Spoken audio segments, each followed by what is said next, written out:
You could not live with your own failure. Where did that bring you? Back to me.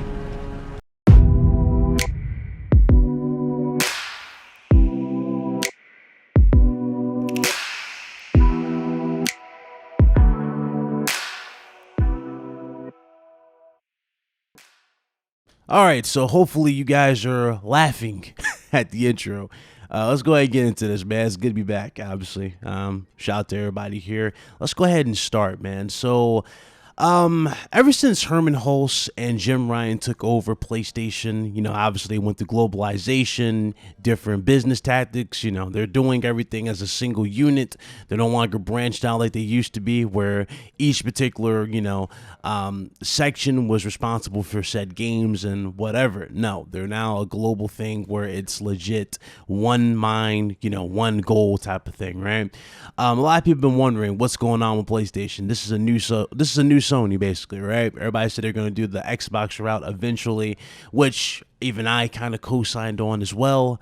And it's funny because as soon as I said that, I had people come at my throat. It was like, oh, you're just spending too much time on Xbox, guys. There's no way Sony will ever become an Xbox thing where they're day and date. Well, here's the thing. They already confirmed that they're not doing day and date. This is what Herman Hulse said before. But what's interesting about this, though, again, just because he didn't say day and date does not rule out the fact that they will still dib and dab with a lot of games. And keep in mind, they're saying that the first time they said this, I want you to understand this too. The first time they said this was they used the word growth, right? They wanted to grow in terms of getting the fan base out there and getting more gamers into like those games and getting them to drop or jump into PS5. Now they switched it around in the latest finance report, which we're about to go over, where they said it's about profitability. But remember, before it was about growth in terms of getting more people out there. I'm just saying, now they're talking about pure profit. So you're definitely going to see a lot of things change for PlayStation in the long road or the long run. But just not right now. You see what I'm saying? Now, let's go ahead and talk about this. Because I already saw people lose their mind over it. I saw dudes threaten Sony executives. I seen dudes legit go into damage control territory. It's funny. Some people who actually, quote unquote, blacklisted me even went into damage control. And I was laughing. I was like, wow. I mean, I tried to warn you, When I say what I say, I'm speaking from, just from what I know and just from what the industry has taught us, Whenever you support something, whether it be small or if you support it big in this case, like, for example, Horizon Zero Dawn. This is why I used Horizon Zero Dawn as such a big reference when this whole thing was going down. I was like, guys, the game that's really going to determine whether or not they're going to do day and date or more games on the PC will be Horizon Zero Dawn. And Horizon Zero Dawn did very, very well on PC, despite having a rough launch at the start. It wasn't really that best. It wasn't well optimized, but again, this is their first attempt, and a lot of PC gamers are giving them a little pass. But keep in mind, you're going to see a lot more games drop here. And keep in mind as well, we're getting ready to get into PS5, so PS4 titles are definitely going to make their way there. Like one particular game that I mentioned before that was on PlayStation Now, or I think it's still on PlayStation Now, and that's Spider-Man. I guarantee you Spider-Man will be on PC, and they'll use that to try and get more hype for Spider-Man Miles Morales and Spider-Man 2. But again, not sure if they're going to put Miles Morales on PC as well. But we'll see when we get there, man. We'll definitely see when we get there. Now, let's go ahead and get into this report, because this is the report that broke a lot of people. I don't know why, but this is the 2020 corporate report. I'm actually going to skip right over to what Sony said in the actual report. So this is what they had to say. And I quote, "We will explore expanding our first-party titles to the PC platform in order to promote further growth in our profitability. That means more PlayStation exclusives are coming to PCs, but what? Media Molecule's Dreams seems like a safe bet. But could the likes of Insomniac's Spider-Man also come to Steam?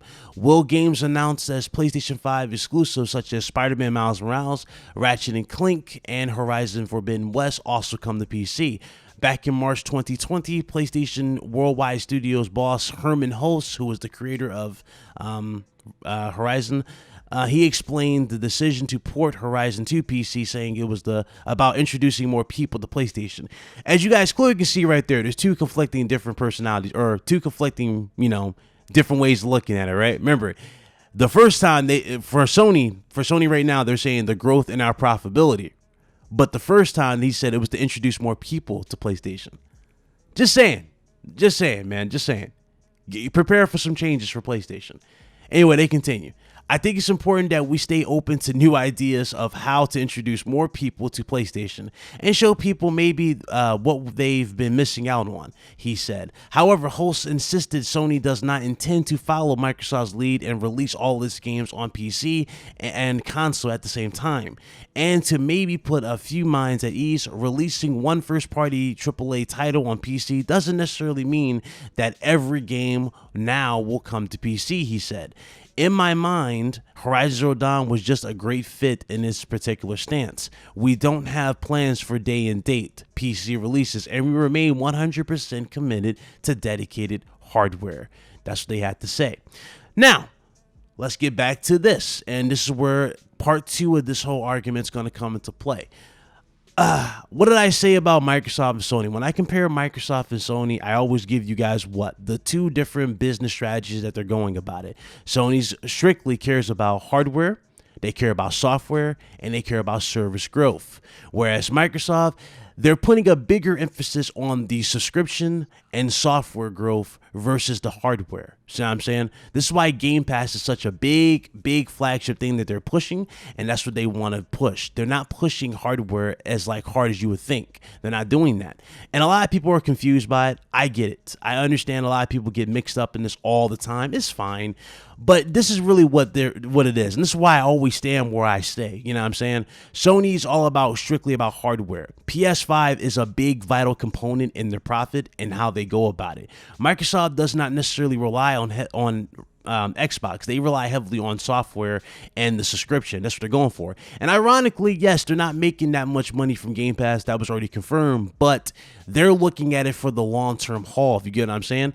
You're going to lose money to make money when it comes to Game Pass. You have to get those third-party deals, those bigger, ambitious, type of titles on there. And this is why a lot of people believe they're going to partner with FIFA and Madden and stuff like that. That's what a lot of people are expecting for Game Pass in the long term. But that's what Microsoft's plan is. They want to be a subscription service like Netflix. Sony does not want to be a subscription service like Netflix. And keep in mind, they already have their own games, service like that, which is PlayStation Now. But in order for PlayStation Now to be a Game Pass, they would have to tweak a few things. And if they are going to do that later on down the road, it's going to take a little long. But they're not doing it in the way that you see fit, or that you guys see now. And keep in mind as well, they also said that they're going to be dropping more first-party games. More first-party games is a big focus for them. And with them saying that more games could go to PC, yeah, you're going to see them slowly but surely make their way to PC. But again, the mindset for PlayStation has been the hardware.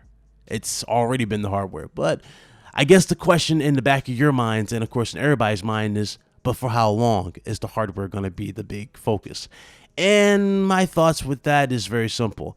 It will last as long as it can. If I was to quote the Oracle from the Matrix, it will last as long as it can until we eventually get there. But again, I don't think it's going to happen. But to the dudes who are so quick to give Microsoft fans advice, it's kind of interesting to see them not give PlayStation dudes advice. I see dudes trying to belittle them, trying to make themselves look like they knew all along when they didn't. Here's my advice. Here's a real PlayStation fan giving you advice for the whole matter, okay? If you don't want Sony to go this route, it's best to speak with your wallet. And like I said before, a lot of these dudes who you see either doing this extreme stuff, like for example, threatening Sony employees with death, right? You look at their PlayStation accounts, they don't play any of these first-party exclusives. They haven't beaten any of these first-party exclusives. They haven't played them. They play mostly third-party games. And this is where I stand, what I said to Xbox gamers. You speak with your wallet. This applies heavily to PlayStation dudes. Speak with your wallet. I'm going to need you guys to support these games that you guys claim look so amazing. Support them. One thing nobody can say about me, whether you're a flip-flopper or someone who just hates my guts, you can't deny that I don't support, or you can't deny that I support PlayStation. You know what I'm saying? All their first-party games, I either have a platinum for, I either played through and beaten, or I have them on my list. I have went through virtually every PlayStation exclusive this gen, and I will plan to be doing that for PlayStation 5. But with a little twist. You see, as of late, I haven't even been on my PS4. I mean, you guys saw my last video, my PS4 isn't even connected.